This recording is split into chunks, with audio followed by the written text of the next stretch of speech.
now coming in after the Air India crash probe. Preliminary details have come out. The pilots grouping has mulled legal course to be a part of the Air India plane crash probe. The pilots grouping, the Alpha India, has said that it is mulling legal recourse to have its members as part of the investigation into the Air India Boeing 787 plane crash, a day after alleging that the AAIB's preliminary report suggests a bias towards pilot error. The Airline Pilots Association of India has represented over 800 pilots of airlines and helicopter companies in the country, and it is a member of the International Federation Airline Pilots Association as well, which claims to have 1 lakh pilots from across 100 countries as its members.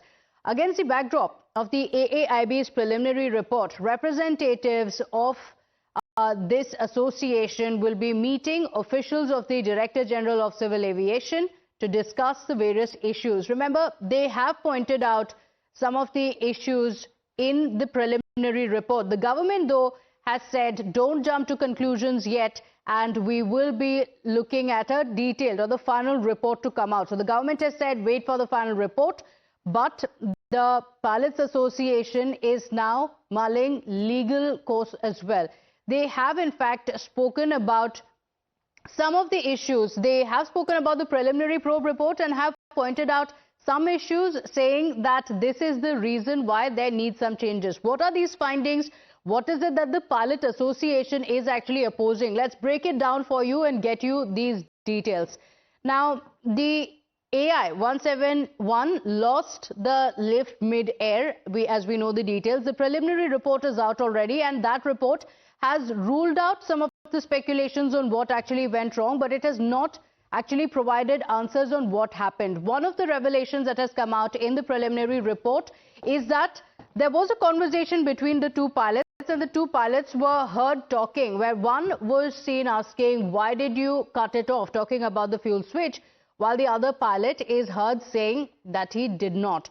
After this conversation between the pilots, there are a lot of speculations going on what could have gone wrong, and this is what the Pilot Association has opposed, going on to say that the reason why the pilots are being blamed is unacceptable. They are in fact saying that there is a bias that is present, and that is what they have opposed. So let me break it down for you and talk about what has been mentioned. Engine 1 and 2 fuel switches transitioned from run to cut off. The questions still remain on what actually went wrong. Why was it cut off? And then you have both engines fuel switching cutting off with a time gap of just 1 second. That raises several questions on what actually happened in that 1 second. Is it really possible to even switch off both of these switches within just a time span of 1 second, as well as the engine's RPMs beginning to fall as the fuel supply to engine was cut off, with one pilot even heard saying, why did you cut off the fuel switch?